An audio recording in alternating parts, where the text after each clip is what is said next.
What is a frittata, you say? A frittata is the Italian version of an omelet, and it's finished in the oven, so it comes out almost like a pizza. It's amazing. You're gonna love it. Frittata 101. Let's get to it.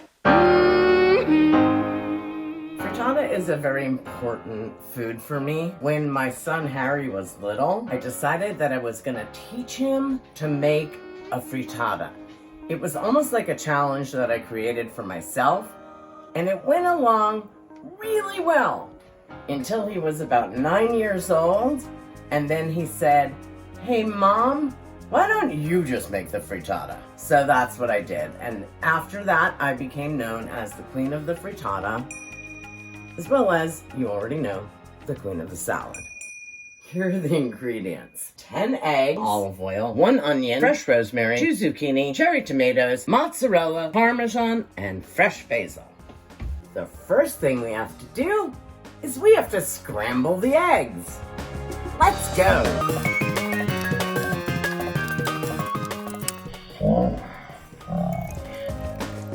I still have one little bit of shell in there. I don't really know what to do about it. I'm just gonna let it go. Sometimes you gotta just go with the flow. Now into my beautifully scrambled 10 eggs, I'm gonna put a little bit of salt, maybe half a teaspoon, and a little bit of pepper. Which, of course, burlap and barrel purple peppercorns. I know I'm exhausting you with these things, but they're so good. So that's really it. I'll give it one more little scramble, and my eggs are ready to go. Now it's time to cook our frittata. First thing I'm gonna do, which may seem weird, I'm gonna turn on my broiler. I'm gonna turn my broiler onto high so that it will be heating while we're making the first part of the frittata. Now I'm gonna turn on my flame to really heat up my pan, and I'm gonna start it on high. Now we've heated up our pan, and it's time to add a little olive oil. You don't wanna put in too much, but I always sort of cover the bottom of the pan in oil. And I've chopped up an onion, I've diced it, and we're gonna add the onion to the olive oil in our pan. Just gonna stir it around a little bit and let those beautiful onions just start to cook. But we don't want them to be alone.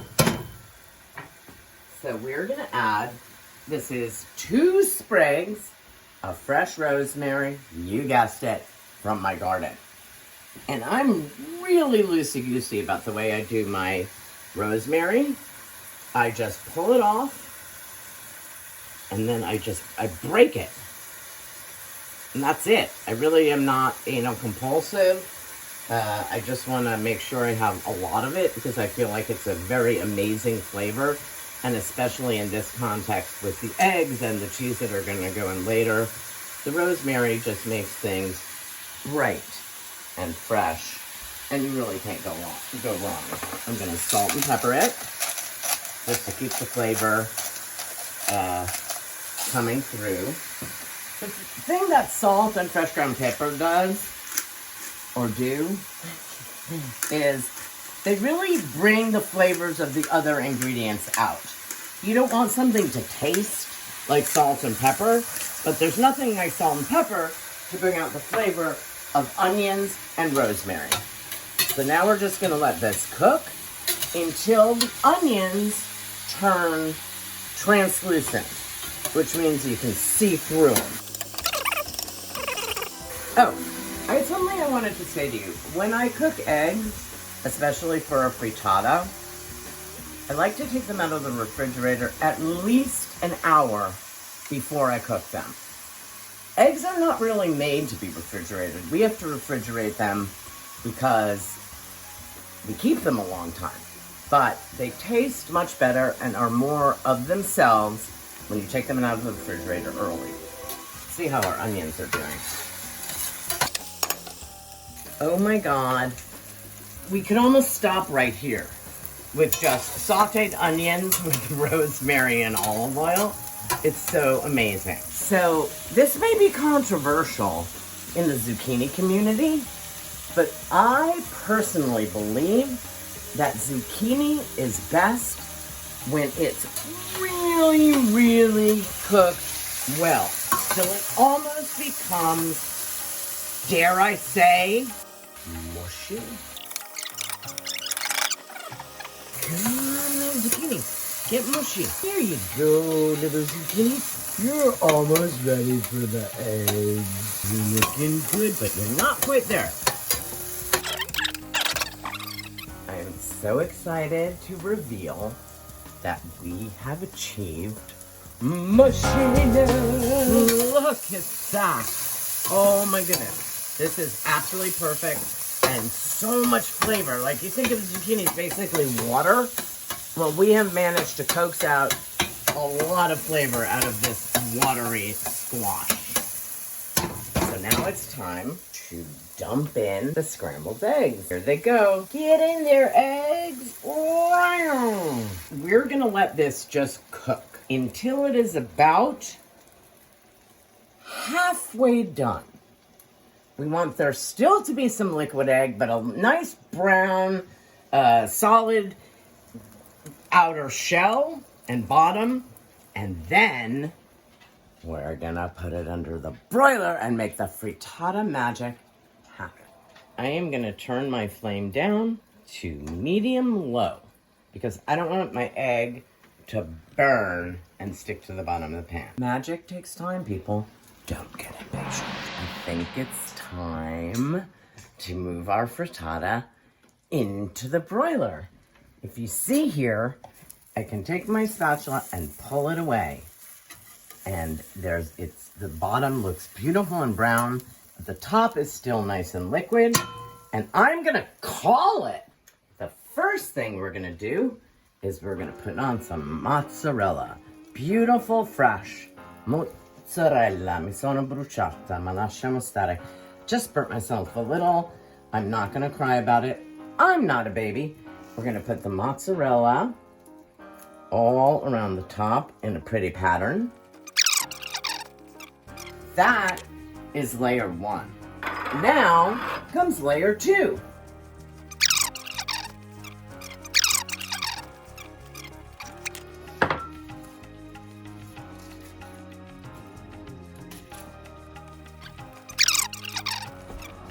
Ta-da! Our beautiful frittata is ready to go under the broiler. I'm very excited to see how it comes out. So I'm gonna put on my boots. And now I'm gonna, Charlie, excuse me. Charlie, excuse me. You're not gonna like it in there. It's a little bit warm for a dog. And we're gonna take our frittata and we're gonna put it under the broiler. It's probably gonna take about 4 minutes, but I'm gonna set my timer for 3 minutes. Who's a good dog? Who's a good dog? Not a very good catcher, but a very good dog. Who doesn't like Parmesan? I think the frittata is ready. Here we go. Let's go, Mitts. Time to go in and do your job.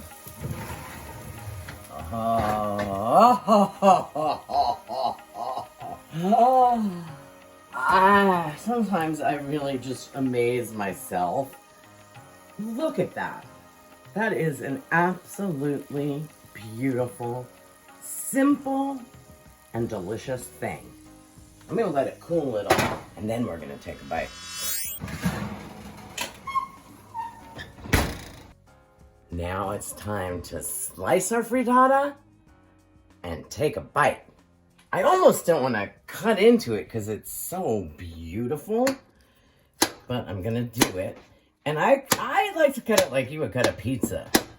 So I make a beautiful, just triangular wedge, and I put it on the plate, which I've garnished with a tomato rosemary. This is like the perfect breakfast, lunch, or even dinner. In Italy, they eat it in a sandwich, a panino di frittata. You could do anything with this. I don't mean that literally, but you can do a lot of things. Anyway, I'm gonna go in for a bite. All right, let's see how it came out.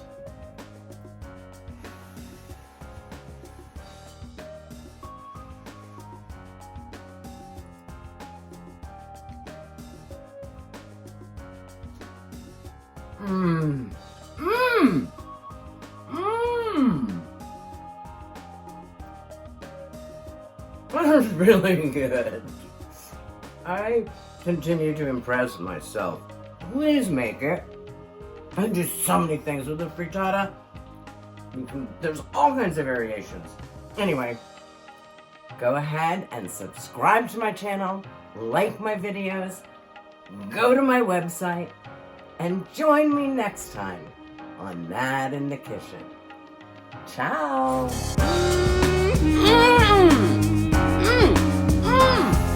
Frittata! Buona! Wow!